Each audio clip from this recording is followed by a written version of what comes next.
Praise lord. దేవుని నామం చొప్పున మీ అందరికీ నా వందనాలు చెల్లించుకుంటూ, అలాగే ఈనాటి అంశాన్ని మనం చూసుకున్నట్లయితే ప్రతి క్రైస్తవుడు విశ్వాసము నుండి తొలగిపోకుడి. ప్రతి క్రైస్తవుడు విశ్వాసము నుండి తొలగిపోకుడి. హెబ్రేయులకు రాసిన పత్రిక 11వ అధ్యాయం 1వ వచనాన్ని చూసుకున్నట్లయితే, విశ్వాసం అన్నది నిరీక్షింపబడు వాటి యొక్క నిజ స్వరూపమును అదృశ్యమైనవి ఉన్నవనుటకు రుజువై ఉన్నది. ప్రతి క్రైస్తవ విశ్వాసికి యేసును ఎరుగని వారికి తేడా ఏమిటి? దేవుణ్ణి నమ్మనటువంటి వారు, నమ్మినటువంటి వారికి తేడా ఏమిటి?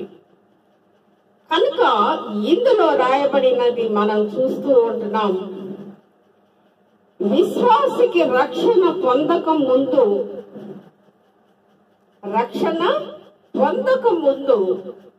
తను ఏంటో తెలియదు. కనుక రక్షణ పొందిన తర్వాత తను ఇప్పుడు ఏమై ఉన్నాడో, ఏ దశలో ఉన్నాడో, ఏ ముందుకు కొనసాగుతున్నాడో అనేది అతనికి తెలిసి ఉంటున్నది. కనుక తన శాశ్వత గమ్యమేదో కూడా తెలుసు. తన శాశ్వత గమ్యం అంటే పరలోకమందు చేరుట. కనుక విశ్వాసికి ఇవన్నీ కూడా తెలుసు. కానీ నమ్మనటువంటి బిడ్డలు, వారికి ఏమీ తెలియదు. ఏమి తెలియనటువంటి వారు ఈ మధ్యలో ఎన్నో రకాలుగా పరిగెడుతూ ఉంటున్నారు. తెలియదు.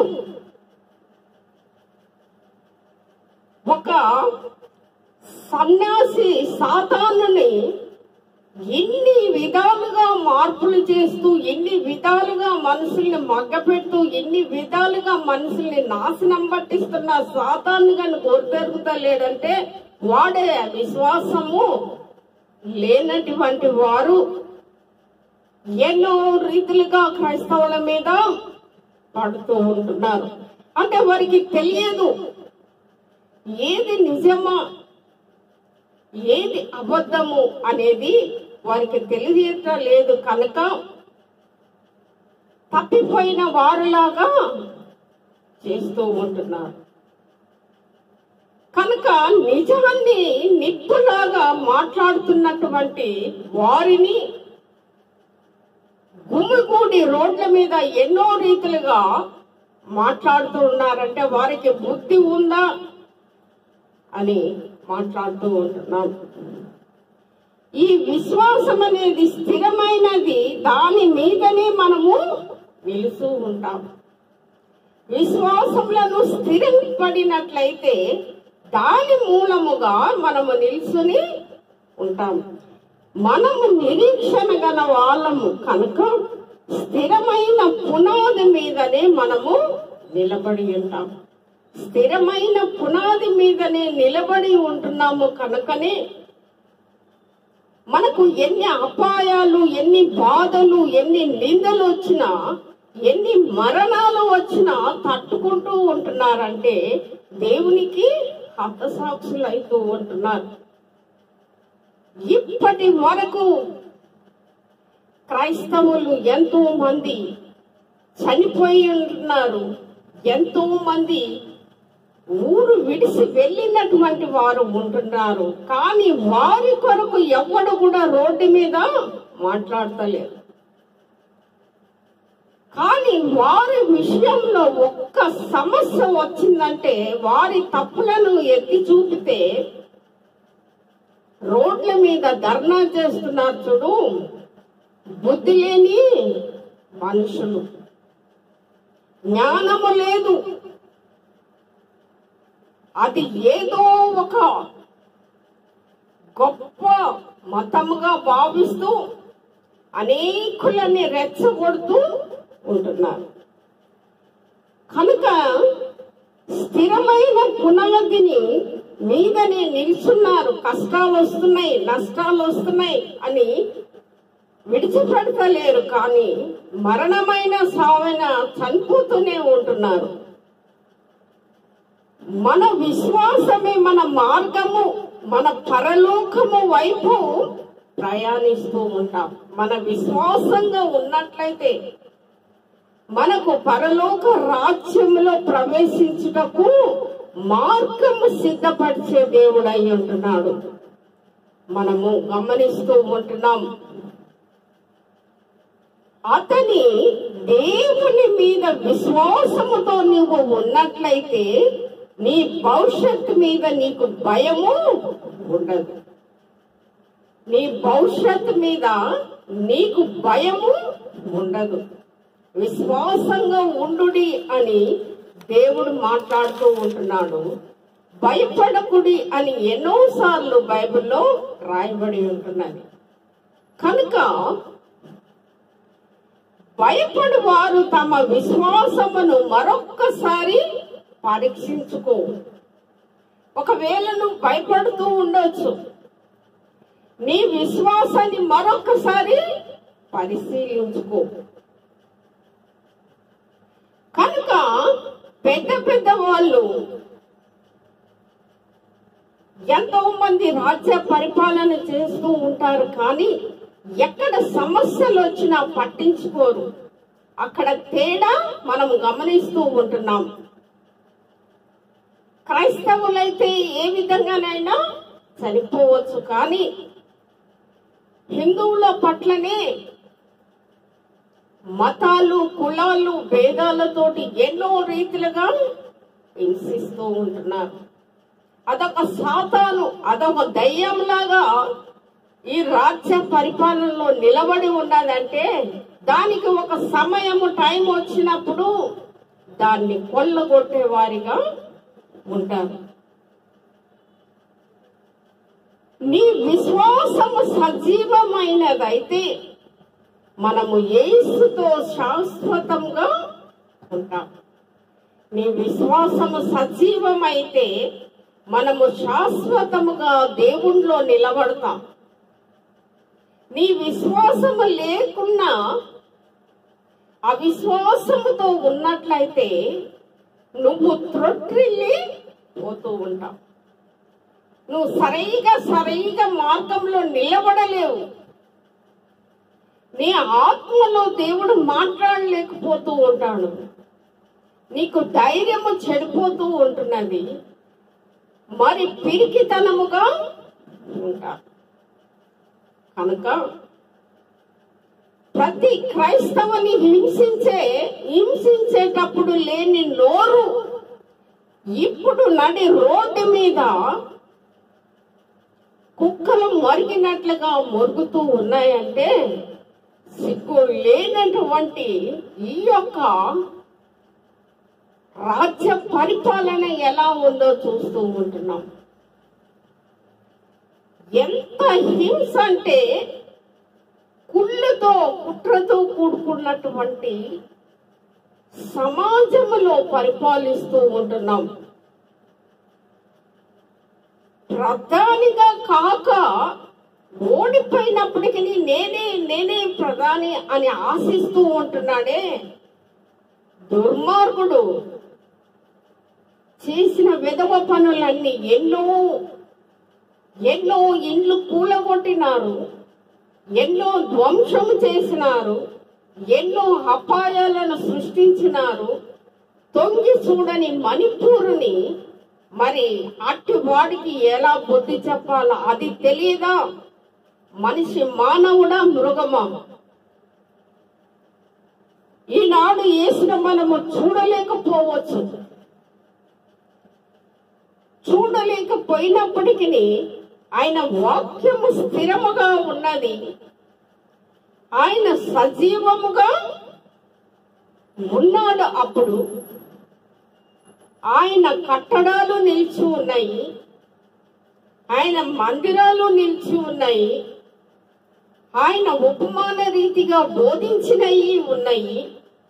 ఆయన ఒక సేవకుడుగా బోధించినవి, స్వస్థపరిచినవి, బాగు చేసినవి అన్ని ఆధారాలతో సహా బైబిల్ ఉన్నది. కానీ అద్భుత క్రియలు ఆయన జరిగిస్తూ ఆయనలో జీవం ఉన్నది. ఇన్ని మనకు సూచన ఆధారాలు ఉన్నాయి కనుక విశ్వాసముతో మనము నమ్ముతూ ఉంటున్నాము. ఆయన మన పట్ల అద్భుత కార్యాలను జరిగిస్తూ ఉంటున్నాడు.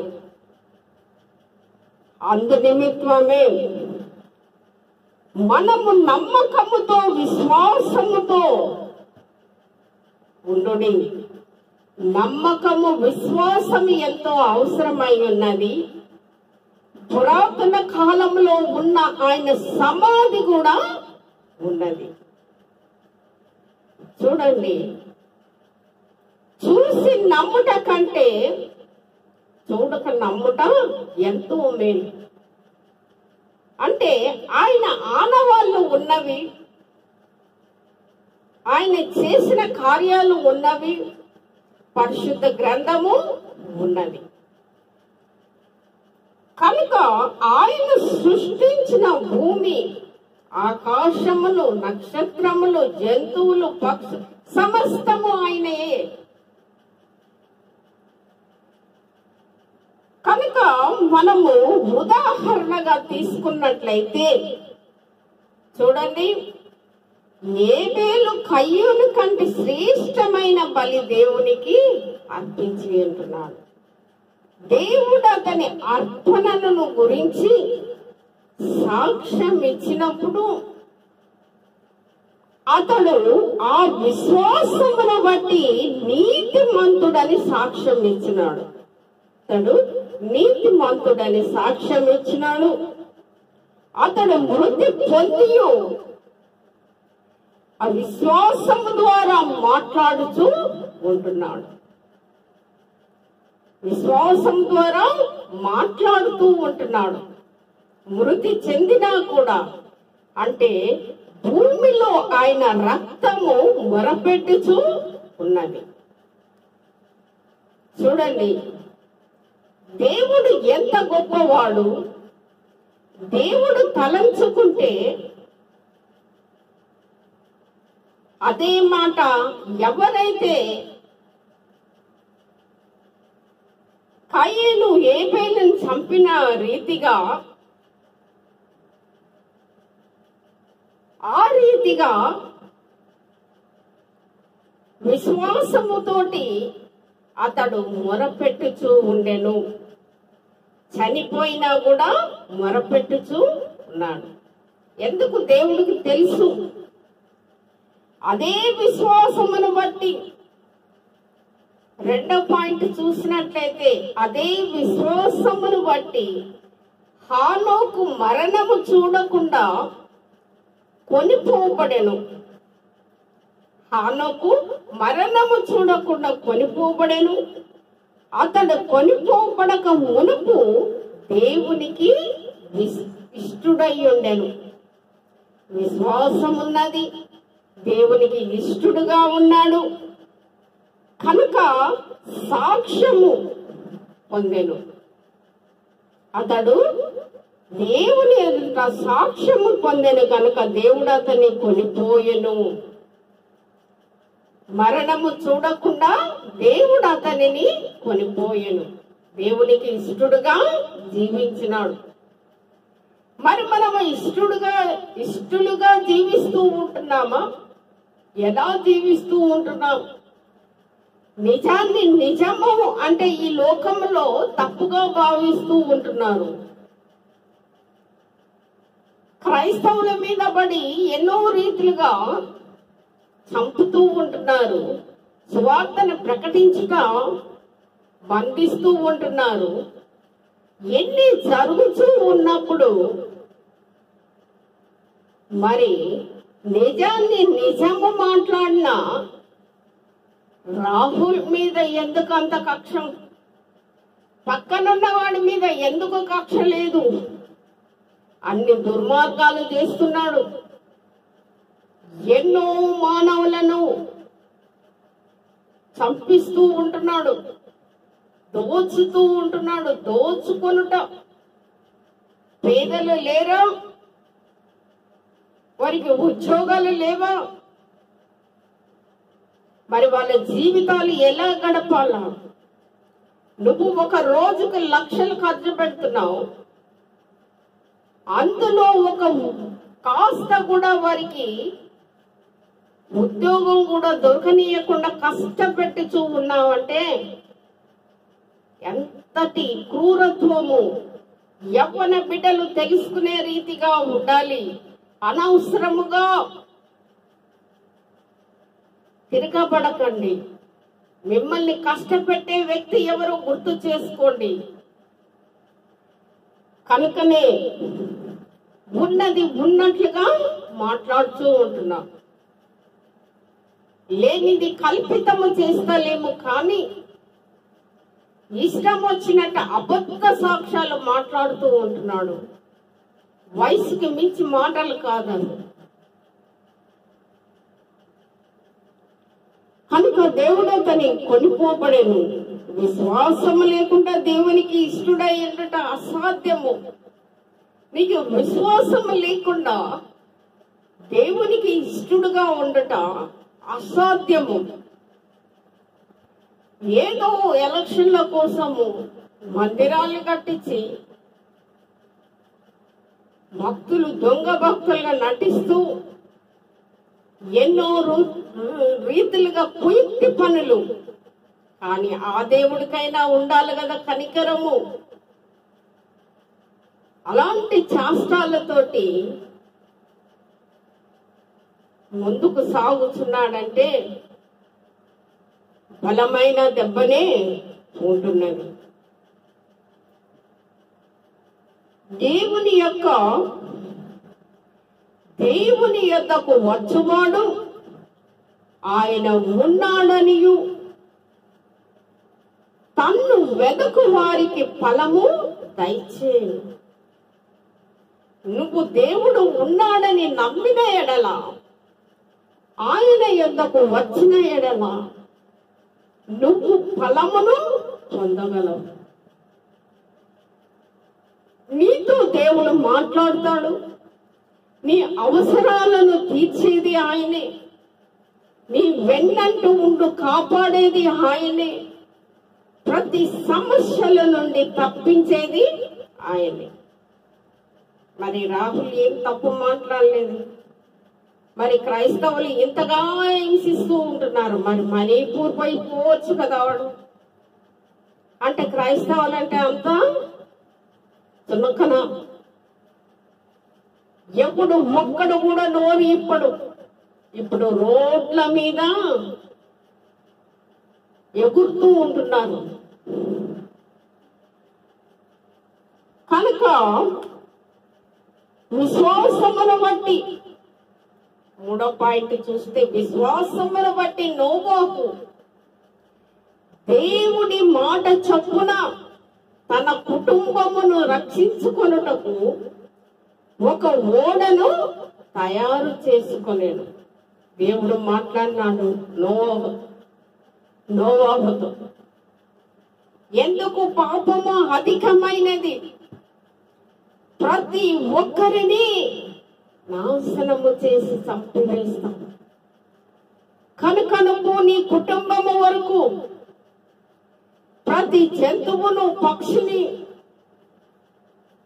నీ కుటుంబమును ఆ యొక్క ఓడలో ఉంచుము.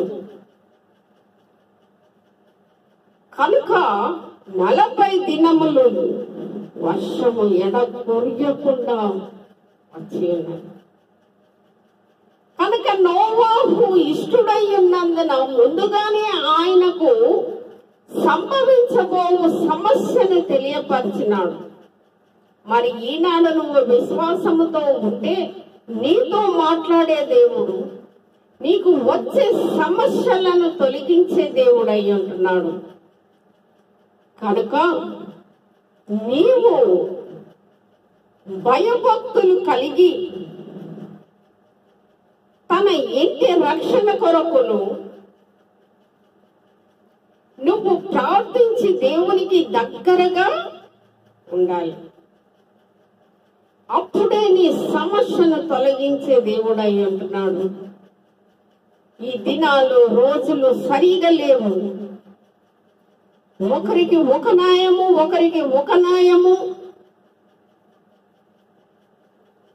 అంటే యవ్వన బిడ్డలకు తెలిసే ఉంటున్నది లోకంలో ఏమి జరుగుతున్నది. ఏ నిందలతో రాజకీయాలు చేస్తూ అనేక మందిని క్రూరత్వంగా హింసిస్తూ ఉంటున్నారు. లక్షలు ఖర్చు పెట్టి చదివి ఈ రోజు చేతులు కట్టుకొని కూర్చునే పరిస్థితి. వాళ్ళు కోట్లు సంపాదించుకోగలేంది ఉద్యోగాలు ఇవ్వడానికి చేతగానా? అడిగేవారు లేరనుకుంటున్నారా? ఈ రోజు రాహుల్ అడిగినందుకు ఎంత రాహుల్ మీకు తిరగబడినారే. రేపు మీ భవిష్యత్తు ఏంటి? ఒక్కసారి దేవుడు అగ్నిలా కోపముతో రగిలినప్పుడు మిమ్మల్ని అందరినీ ఒక్కసారి నాశనపరిచే దేవుడు అయి అంటున్నాడు. కనుక అబ్రహాము విషయంలో మనము చూసినట్లయితే అబ్రహాము కూడా దేవునికి ఎంతో ఇష్టడు. అబ్రహాముతో మాట్లాడినటువంటి దేవుడు. కనుక విశ్వాసమును బట్టి పిలుపునకు లోబడి అబ్రహాము దేవుడు పిలిచిన పిలుపుకి లోబడి తాను స్వాస్థ్యముగా పొందనయ్యున్న ప్రదేశమునకు బయలు వెళ్ళెను. దేవుడు నువ్వు పలాని చోటుకి వెళ్ళు అన్నప్పుడు అబ్రహాము తన ఇంటిని తన ఇంటి వారిని విడిచిపెట్టి దేవుడు పొమ్మన్న చోటికి వెళ్ళి ఉంటున్నాడు. కనుకనే అత్యధికముగా దేవుడు ఆశీర్వదించినాడు అబ్రహాంని. చూడండి, దేవునికి లోబడండి, విశ్వాసముగా ఉండండి, తప్పక దేవుడు కార్యాలని జరిగించే దేవుడు అయి అంటున్నాడు.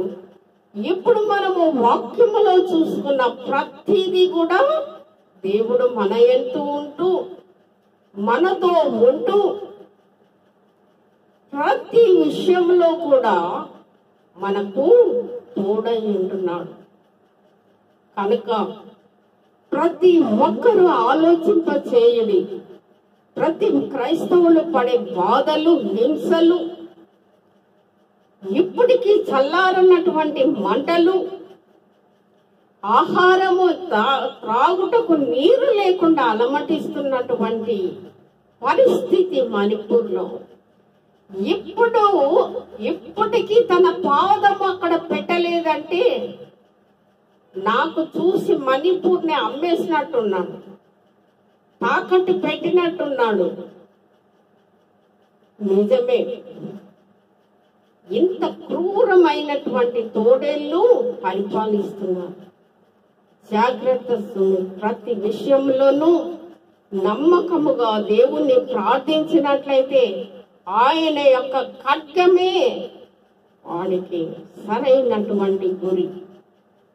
ఈ దినాన మరి దొంగ పరిపాలనలు పాలిస్తూ ఉంటున్నారు, డబ్బుతో పరిపాలిస్తూ ఉంటున్నారు, లోకాన్ని విడిచిపెట్టేసినారు, బిడ్డల్ని చదువుకున్న వారిని విడిచిపెట్టేసినారు. వారు ఏమన్నా కానీ ధరలు, రేట్లు అధికముగా పెంచి మేము బాగుంటే చాలు, మేము కోటీశ్వర్లము, కోట్లకు అధిపతులమని చలామణి అవుతున్నారంటే పేదలకి ఎక్కడ న్యాయము? పేదలు ఏ విధంగా జీవించాలి, విపరీతమైన ధరలు. అంటే ఉన్నోడు ఉన్నంతగా వేషధారణ వేస్తూ నటిస్తూ జీవితాన్ని సాగిస్తూ ఉంటే, లేనివాడు వాడి సాయి చూస్తూ కూర్చుంటున్నాడు. కనుక ప్రతి విషయంలో జాగ్రత్త పడుడి. ఏది సత్యము అసత్యమును మీరు ఆలోచించండి. కనుక ప్రతి విషయంలోనూ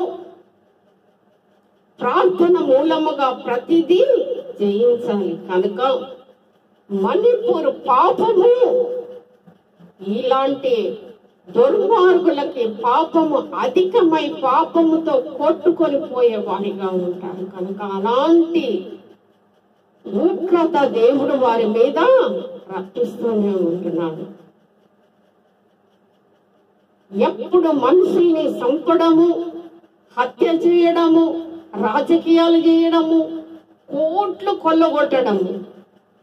అదే ఉద్యోగాలు ఇస్తే వారికి జీతాలు ఇచ్చి వారు జీవనోపాధి కల్పించిన వారైతారు కదా. అది లేదు. పైననే నేనా నువ్వు అంటూ పరిపాలిస్తూ ఉంటున్నాను. కనుక ప్రతి విషయంలో యవ్వన బిడ్డలు జాగ్రత్తగా ఉండుడి. మీ చదువులను బట్టి ప్రతి విషయంలో పోరాడుడి. ఉద్యోగులు వచ్చేంత వరకు మిమ్మల్ని అడ్డుకట్ట వేసేవాడు ఒకడు ఉన్నాడు. గుర్తించుకొని ప్రతి విషయంలో ముందుకు కొనసాగమని మరి ప్రార్థిస్తూ ఉంటున్నాను. కనుక అలాంటి కృప దేవుడు మనకు దయచేయను గాక. ఆమేన్. ప్రార్థించుకుందాం.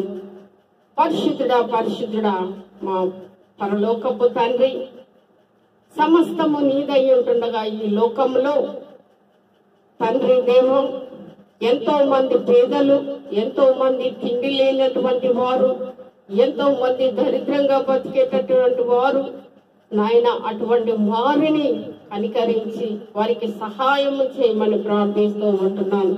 చదువుకొని ప్రభువా ఉద్యోగము లేక చేతులు కట్టుకొని తిరుగుతున్నటువంటి ప్రతి బిడ్డకు నా ప్రభువా నాయన, ఈ లోక పరిపాలన సరిలేదు. కనుకనే అట్టి వారికి ఉద్యోగాలు లేకుండా కోట్లతోటి నా ప్రభువా హత్యలు రాజకీయాలతో కొనసాగుతున్న ఈ రాజకీయాలను అణిచివేయమని ప్రార్థిస్తూ ఉంటున్నాను. ప్రతి ఒక్కరిని జ్ఞాపకము చేసుకోండి ప్రభువా. నీ ప్రార్థన ప్రభువా విశ్వాసముగా ప్రార్థించుటకును, విశ్వాసముగా ఇష్టలుగా నీ అందు ఉండుటకు మాకు ఇచ్చినటువంటి భాగ్యాన్ని బట్టి నీకు వందనాలు, స్తోత్రాలు ప్రభువా. మణిపూరు సైడు నా ప్రభువా మరొకసారి చూడండి. అక్కడ ఉన్నటువంటి వారు ఎంతో భయానకంగా జీవిస్తూ ఉంటుండగా నీ దేవదూతలను అక్కడ కంచె వేసి దానికి కారకులైనటువంటి వారిని తొలగించమని ప్రార్థిస్తూ ఉంటున్నాను. ప్రార్థనకు ప్రతిఫలాన్ని ఇచ్చే దేవుడివి, ప్రార్థన ఆలకించే దేవుడివి. కనుక ప్రతి విషయంలో మీరుండండి. మీ ఆదరణ దయచేయమని, మీ యొక్క శక్తిని బలాన్ని వారికి దయచేసి ప్రతి విషయంలో మీరు కాపాడమని, ప్రతి సేవకుడు ఇంటింట సువార్త ప్రకటించే బిడ్డను కాపాడమని ప్రార్థిస్తూ ఉంటున్నాను. ఎంతో భయాందోళన గురైతూ మరి ప్రతి ఒక్కరు అడ్డు తగలకుండా, అడ్డు లేకుండా కొల్లగొట్టమని ప్రార్థిస్తూ ఉంటున్నాను. పరిపాలన సాగించే సాతానుని ప్రభు అణిచివేయండి, సాతానుని కాలి కింద అణిచివేయమని ప్రార్థిస్తూ ఉంటున్నాను. నిజముతో మాట్లాడిన వ్యక్తిని ఎంతమంది తిరగమల్లుచూ ఉంటున్నారో, ఎంతమంది రోడ్ల మీద ఎన్నో రీతులుగా వారిని చేస్తూ ఉంటున్నారో, మాటలు యుద్ధాలు ప్రకటిస్తూ ఉంటున్నారో, వారికి జరిగిన అవమానాన్ని బట్టి వారు అంతగా ప్రదర్శించడం అవసరమా? మరి ఈ ఇతరుల పట్ల చేస్తున్నటువంటి దుర్మార్గ పనులు ఖండించటకు నోరు లేదా?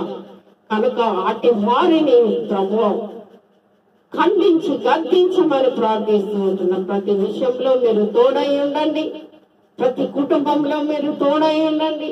ప్రతి విషయాలు, కష్టాలు, బాధలు, దుఃఖములో ఉన్న వారిని ఓదార్చమని ప్రార్థిస్తూ ఉంటున్నాను. ఈ సమయాన్ని, దినాన్ని నాకు ఇస్తూ నడిపిస్తున్న విధానాన్ని బట్టి నీకు వందనాలు, స్తోత్రాలు.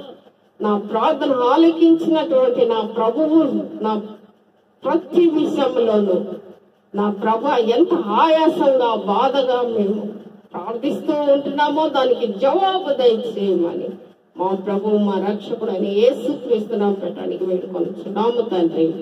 ఆమేన్.